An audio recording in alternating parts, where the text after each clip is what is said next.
Dando. Sí, no, pero bueno, voy a grabar, porque si no, bueno, si, salvo que no se Sí, pueda, está bueno, bien. está bien, pueden ver el teórico y anotar ustedes. Hay que empezar a anotar como se hacíamos antes. Eso les ayuda a ustedes digamos, a retener algunas ideas. Ahí está grabando, ¿no es cierto? Sí. Bien. Bueno, vuelvo entonces a compartir la pantalla.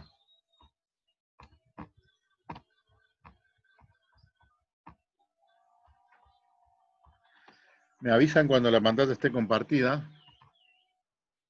Bueno, la idea es Está definir. compartida, pero no está en presentación. Bueno, ahí les voy a ir hablando igual porque ya van a ver la definición de área protegida, que es un área protegida. Entonces, esta definición es justamente de UICN, de una de esas ONG. Es un espacio geográfico claramente reconocido, dedicado y gestionado mediante medios legales u otros medios eficaces para conseguir la conservación a largo plazo de la naturaleza.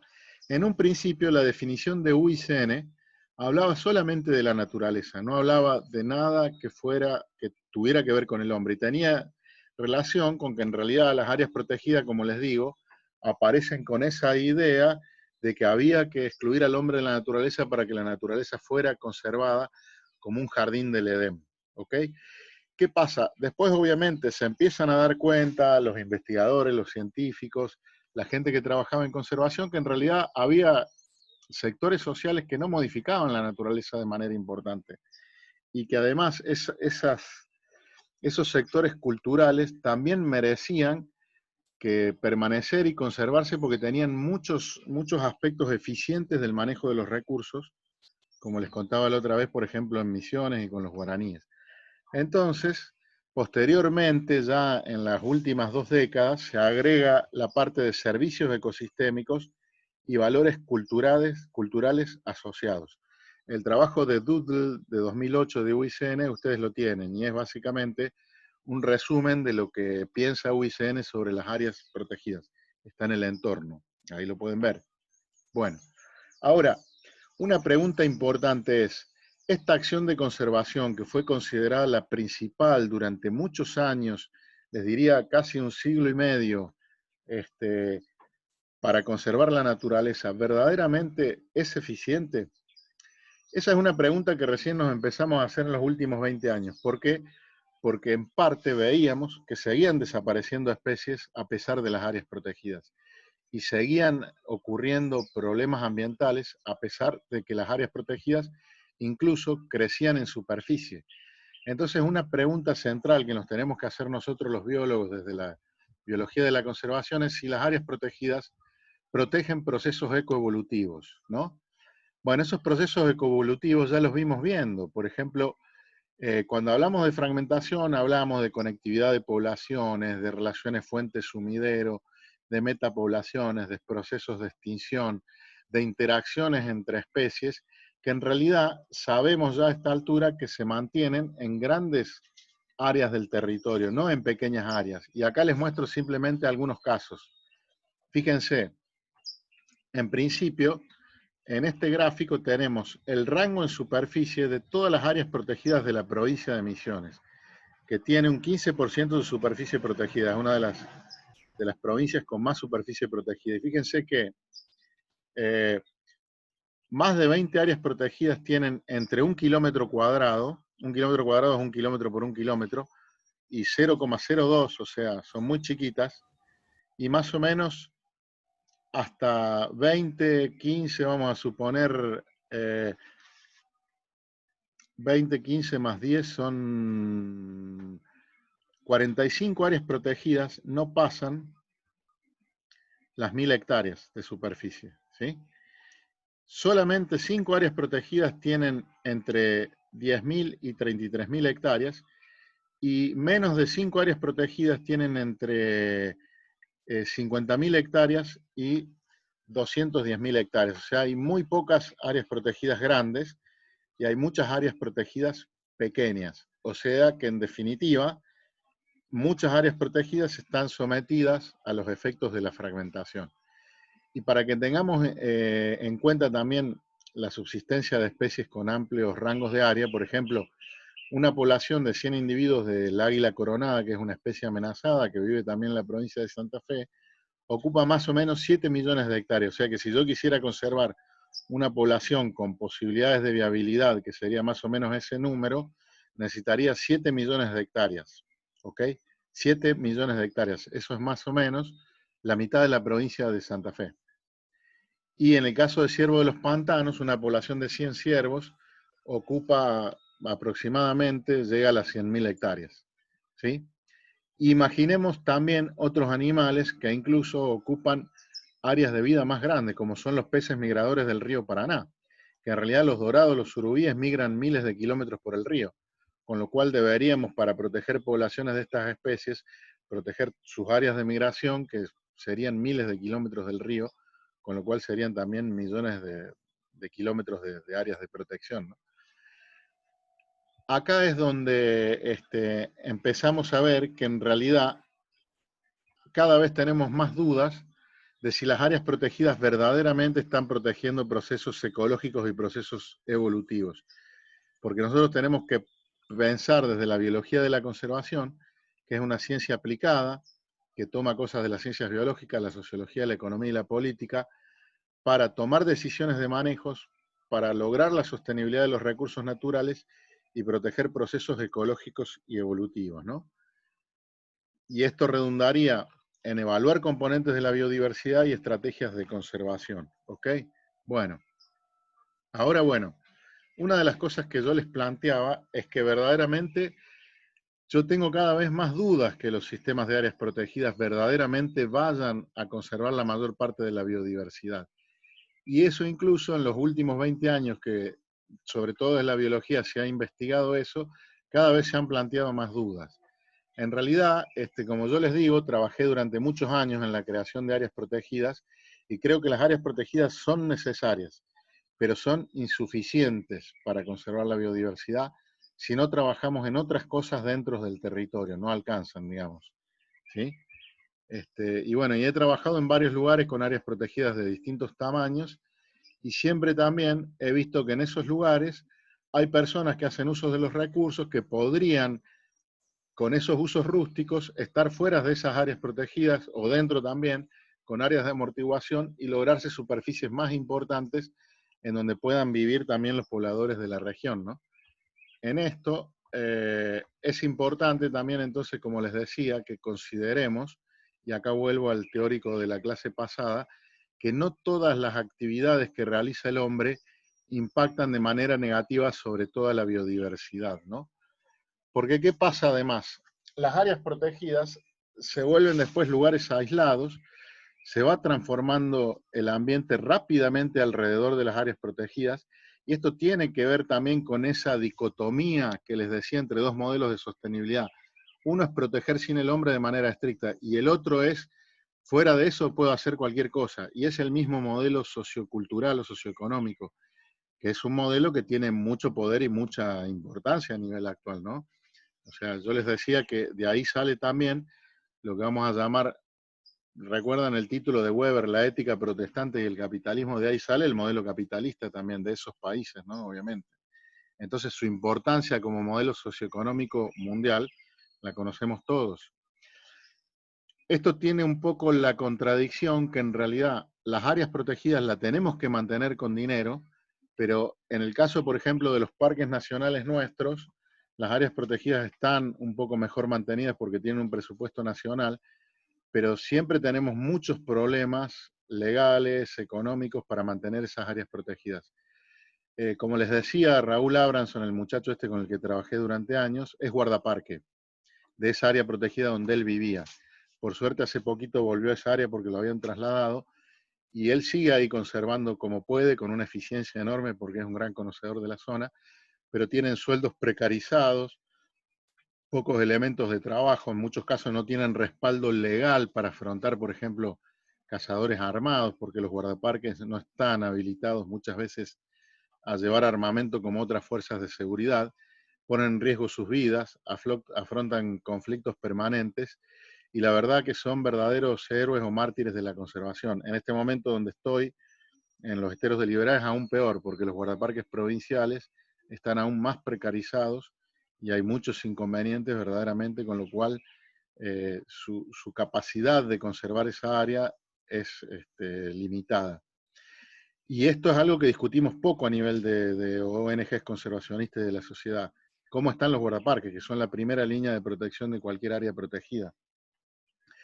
Yo a nivel de ejemplo estuve consultando algunos presupuestos de parques nacionales, por ejemplo, y bueno, y no olvidemos que estos usos sostenibles rústicos están en puja con usos que destruyen por completo el ambiente, y eso siempre va a ocurrir, digamos. Y nosotros tenemos que conocer estas situaciones, ¿no? Y también un poco plantearle a la sociedad con las áreas protegidas, si son pequeñas, si no están bien cuidadas, no alcanza, ¿sí? Fíjense cómo, por ejemplo, gran parte de Misiones se ha ido... Profe, la pantalla. ¿Cómo? ¿La pantalla no se ve? Profe, ¿en qué diapositiva está? Y ya pasé una que tenía unos pinos y tenía selva, y otra que tenía un guardaparque. Y que decía Porque más o menos... acá, por lo menos mi pantalla quedó en la diapositiva número 31 y se ve la mitad de la 32. Sí, la mía también. ¿Y qué Como tiene? que Porque tiene- yo no veo el número. ¿Qué tienen esas diapositivas? Se está La compartiendo. definición del área protegida. Que es un área protegida. Ah, bueno. Es- Bueno, igual lo que les comenté no es que las diapositivas que pasé son tan importantes. ¿Está? Es importante lo que les comenté. Así que no se hagan problema. Va a quedar grabado, calculo. De Pero, última, sí. No, no es Profe, importante. porque si no, de última no comparta pantalla, así anda más rápido internet y vamos anotando lo que va diciendo. Como quieran, así yo ya grabo, porque yo lo puedo ver, aunque ustedes no vean la pantalla, me están escuchando, y después subo la grabación. Igual no es que nada de lo que les diga necesita una diapositiva. Ahora, por ejemplo, simplemente les estoy mostrando una foto desde un avión que tomé una vez que viajé, de Misiones, en donde se ve la fragmentación de la selva provocada por plantaciones de pinos, que es muy grande, digamos, ya eso lo vimos. Pero bueno, pueden ver en este momento imágenes satelitales en Google, lo que sea, ¿no? Así que no es importante. Bueno, otra cosa que les quería profe, decir... esto que dijiste Sí, por favor. es lo que se plantea también en el texto de Galindo, ¿puede ser? Sí, hay un Digamos que texto por ahí como... Sí, exactamente. El texto de Galindo está. Y hay uno de los trabajos que es Áreas Protegidas de Misiones, que habla un poquito de esta problemática. Yo igual esta problemática también ya la pude ver en otros lugares del país. Después, si quieren, les cuento particularmente Santa Fe, les cuento Corrientes, les cuento por lo menos los lugares que yo conozco más en detalle. Pero bueno, cuando nos planteamos evaluar cómo funcionan las áreas protegidas, y eso lo evaluamos justamente cuando les decía en el texto de Galindo con Misiones, encontramos que un 59% de las áreas protegidas de Misiones en el año 2000, es esto, no estaban implementadas, un 30% son vulnerables, un 40% son medianamente vulnerables, ¿sí? Y además encontramos que faltaba planificación en un 34% de las áreas protegidas, había conocimientos deficientes en un 32%, no había programas de manejo en un 31% y los usos actuales no eran adecuados en un 20% de las áreas protegidas. Esto lo que me está diciendo un poco es que a pesar de que las áreas protegidas están declaradas por ley y definidas y tienen algunas cosas, en algunos casos eso ni siquiera eso no están declaradas por ley todas, pero en muchas hay problemas de implementación. O sea que además de tener el problema de su superficie, como había planteado, y otro problema más que voy a plantear enseguida, que es su representatividad en conservar la biodiversidad, o sea, conservan la mayoría de las especies o conservan pocas especies. Tenemos problemas, como les decía, de planificación y de inversión en las áreas protegidas, ¿sí? En el ámbito administrativo, había muchas también con inconvenientes. Entonces, un poquito lo que nosotros vimos a nivel de las áreas protegidas es que, además de tener esos problemas de implementación, había problemas de representatividad. Y esto fue algo que yo empecé haciendo en mi tesis doctoral y sigo haciendo como una de mis principales líneas de investigación. En principio, como las áreas protegidas se generaban donde había bellezas paisajísticas, por ejemplo las cataratas, donde había tierras fiscales para nombrar áreas protegidas, donde el valor productivo de la tierra era bajo, por lo cual en general esa tierra no se utilizaba y se generaban áreas protegidas, o porque había organizaciones no gubernamentales o gubernamentales que las gestionaban, una de las cosas que pasó es que las áreas protegidas no protegen la mayor parte de la biodiversidad, porque están sesgadas a nivel de muestreo. Ese es un problema que lo vamos a ver en detalle y vamos a ver métodos de cómo generar sistemas representativos de áreas protegidas, ¿sí? Lo vamos a ver en el teórico, porque eso sí atañe a nosotros. O sea, nosotros tenemos que decir, bueno, la pregunta acá sería, ¿se conserva en la red de áreas protegidas de Santa Fe, de la Argentina, de Misiones, de cualquier lugar, toda la biodiversidad que está por lo menos en riesgo? Se Sí. está recortando. ¿Sí? ¿Qué pasa? ¿Se está terminando el tiempo? Se está cortando desde hoy. Se corta no se entiende mucho. Mi locución. Ajá. Bueno, va a quedar grabado. Voy a seguir, va a quedar grabado, no se hagan problema. ¿Ahora están viendo la pantalla o la pantalla quedó paralizada? No, el tema, profe, que se entrecorta lo que usted dice, o sea, no se le entiende. Ajá. Sí, yo creo que va a quedar grabado. Creo que va a quedar grabado. La grabación queda bien. Sí, va a quedar grabado, así que voy a tratar de seguir para terminar, porque por lo menos yo me escucho bien. Disculpen, yo la verdad que no sé cómo solucionar. Creo que después se escucha bien en la grabación. Bueno, yo voy a seguir hablando, ¿ok? En un ratito igual se va a cortar, nos vamos a tener que conectar de nuevo. Y en el peor de los casos, escuchen lo que puedan y yo voy a subir la grabación, ¿ok? Bueno, vamos a quedar en eso. Disculpen porque no lo puedo solucionar yo desde acá, la verdad. Bueno. Entonces, decíamos, problemas de representatividad, superficie de aislamiento, financiamiento de infraestructura y también, como les decía antes, falta de integración con los pobladores locales, porque le plantean muchas restricciones a gente que tiene muchas necesidades. Ahí les resumo un poquito cuál es la problemática más central de las áreas protegidas, ¿sí? Esto obviamente cambia por regiones. Hay regiones donde algunos de estos conflictos existen, otros no, dependiendo de qué tipo de gente viva, de cómo está el área, de qué políticas se hayan impulsado, de quiénes sean los organismos financiadores, etcétera, etcétera, etcétera. Pero más o menos, casi todos los sistemas de áreas protegidas tienen de manera repetitiva estas problemáticas. Y ahora, bueno, ¿cómo solucionamos el problema de representatividad? Y bueno, se puede solucionar de muchas maneras, pero bueno, yo les voy a empezar a mostrar formas en donde nosotros podemos analizar la representatividad. Por ejemplo, una de las formas de abordar el problema de la representatividad es a través de un concepto que se llama complementariedad. Complementariedad. Es un concepto que se desarrolló para la década del 90 en publicaciones científicas de gente que quería buscar la representatividad de toda la biodiversidad en un sistema de áreas protegidas, ¿sí? Para lo cual resulta importante ver si uno protege una región determinada, vamos a suponer la que mayor cantidad de especies tiene, la segunda área a proteger debería ser aquella que protege una diversidad muy distinta a esa. Y en realidad, ahí hay dos conceptos que son importantes. En principio, el concepto de áreas de endemismo. ¿Por qué es importante el concepto de áreas de endemismo? Porque cuando yo protegí un área con flora y fauna particular, después tengo que ir a otra área que tenga flora y fauna particular. Y esa flora y fauna particular en general son especies endémicas de esa región. Y fíjense que el concepto de endemismo es central en lo que nosotros llamamos bioregionalizaciones o regionalizaciones biogeográficas, que es dividir el globo terrestre en áreas que tienen distintas características en su flora y fauna, ¿sí? Eso también está relacionado con el concepto de ecorregiones, aunque el concepto de ecorregiones es un poco más difuso. Y fíjense que esto es algo que viene también muy antiguo desde la biología.